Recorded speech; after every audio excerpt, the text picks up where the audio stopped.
नमस्कार दोस्तों, आज हम करने जा रहे हैं गुरुवार के व्रत की कथा।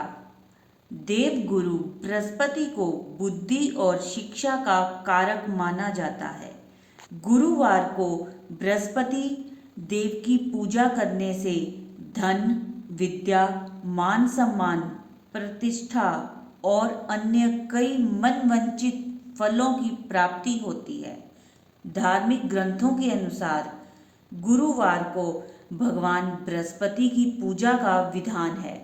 गुरुवार के दिन व्रत और कथा सुनने से घर परिवार में सुख समृद्धि बनी रहती है। तो आइए चलिए करते हैं गुरुवार व्रत की कथा। कथा के अनुसार प्राचीन काल की बात है। किसी राज्य में एक बड़ा प्रतापी और दानी राजा राज करता था।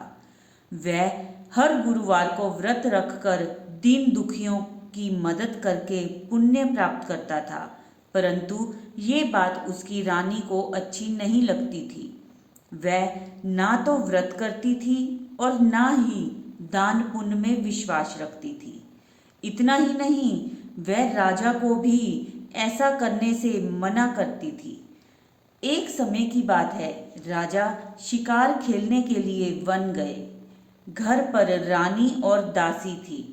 उसी समय गुरु बृहस्पति देव साधु रूप धारण कर राजा के दरवाजे पर भिक्षा मांगने आए। साधु ने जब रानी से भिक्षा मांगी तो वह कहने लगी, हे साधु महाराज, मैं इस दान और पुण्य से तंग आ गई हूँ। आप कोई ऐसा उपाय बताइए जिससे कि सारा धन नष्ट हो जाए और मैं आराम से रह सकूं। इतना सुनकर बृहस्पति देव ने कहा, हे देवी, तुम बड़ी विचित्र हो।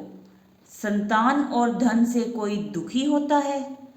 अगर अधिक धन है तो इसे शुभ कार्यों में लगाओ, कुंवारी कन्याओं का विवाह करवाओ, विद्यालय और बाग बगीचे का निर्माण करवाओ, जिससे तुम्हारे दोनों लोग सुधरेंगे।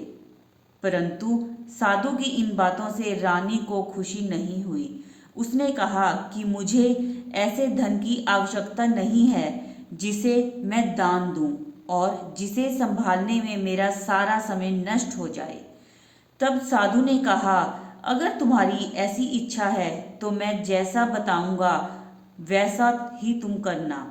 गुरुवार के दिन तुम घर को गोबर से लीपना, अपने बालों को पीली मिट्टी से धोना, राजा से हजामत बनाने को कहना, भोजन में मांस मंदिरा का प्रयोग करना, कपड़े धोबी के यहाँ धुलवाने देना।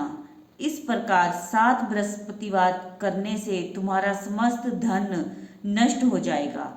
इतना कहकर साधु के रूप में बृहस्पति देव अंतर्ध्यान हो गए। साधु के अनुसार कई बातों को पूरा करते हुए रानी को केवल 3 बृहस्पतिवार ही बीते थे कि उसकी समस्त धन संपत्ति नष्ट हो गई। भोजन के लिए राजा का परिवार तरसने लगा। तब एक दिन राजा ने रानी से बोला कि हे रानी, तुम यहीं रहो, मैं दूसरे देश को जाता हूँ, क्योंकि यहाँ पर सभी लोग मुझे जानते हैं, इसीलिए मैं कोई छोटा कार्य नहीं कर सकता। ऐसा कहकर राजा दूसरे देश चला गया। वहाँ जंगल से लकड़ी काट कर लाता और शहर में बेचता। इस तरह वह अपना जीवन व्यतीत करने लगा। इधर राजा के प्रदेश जाते ही रानी और दासी दोनों ही दुखी रहने लगी। एक बार जब रानी और दासी को 7 दिन तक बिना भोजन के रहना पड़ा तो रानी ने अपनी दासी से कहा, हे दासी, पास ही के नगर में मेरी बहन रहती है, वह बड़ी धनवान है। तू उसके पास जा और कुछ लेके आ ताकि थोड़ी बहुत गुजर बसर हो जाए। दासी रानी की बहन के पास गई। उस दिन गुरुवार था और रानी की बहन उस समय बृहस्पतिवार की कथा सुन रही थी। दासी ने रानी की बहन को अपनी रानी का संदेश दिया, लेकिन रानी की बड़ी बहन ने कोई उत्तर नहीं दिया।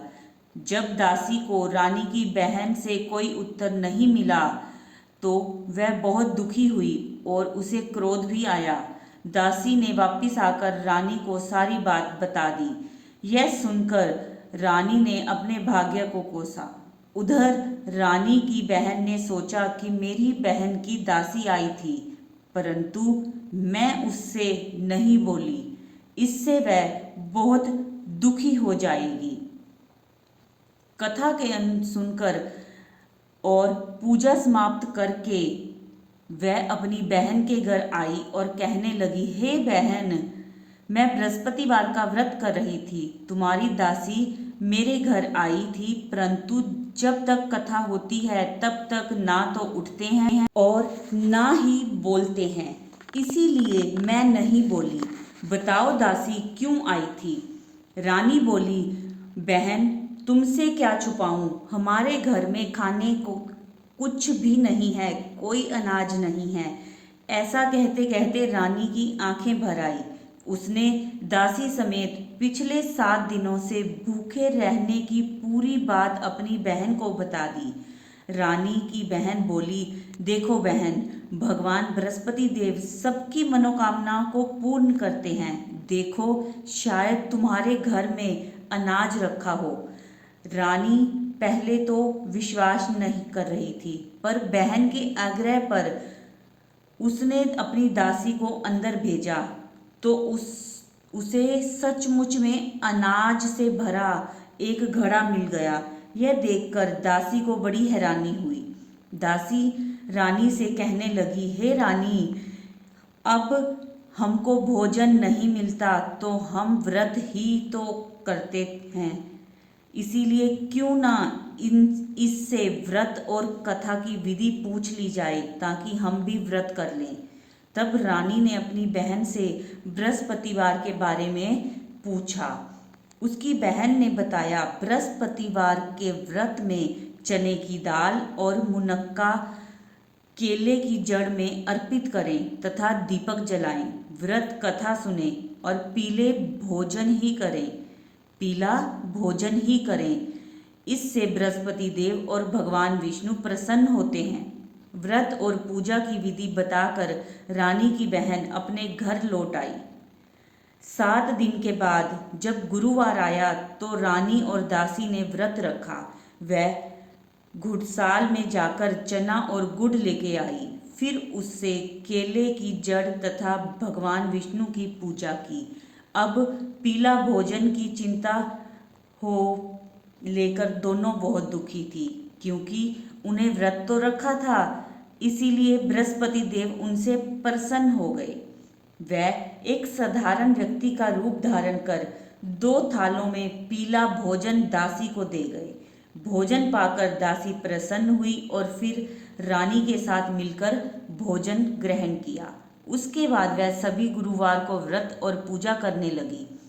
बृहस्पतिवार को देव की कृपा से उन्हें हर बार धन संपत्ति आई, परंतु रानी फिर से पहले की तरह आलसी होने लग गई। तब दासी बोली, देखो रानी, तुम पहले भी इसी प्रकार आलस करती थी, तुम्हें धन रखने में कष्ट होता था, इसी कारण सभी धन नष्ट हो गया था, और अब जब देव बृहस्पति की कृपा से धन मिला है तो तुम्हें फिर से आलस होने लगा है। रानी को समझाते हुए दासी कहती है, बड़ी मुसीबतों के बाद हमने यह धन पाया है, इसीलिए हमें दान पुण्य करना चाहिए, भूखों को भोजन कराना चाहिए और धन को शुभ काम में खर्च करना चाहिए। इससे तुम्हारे कुल का यश बढ़ेगा, स्वर्ग की प्राप्ति होगी और पितृ प्रसन्न होंगे। दासी की बात मानकर रानी ने अपना धन शुभ काम में खर्च करने लगी। इससे पूरे नगर में उनका यश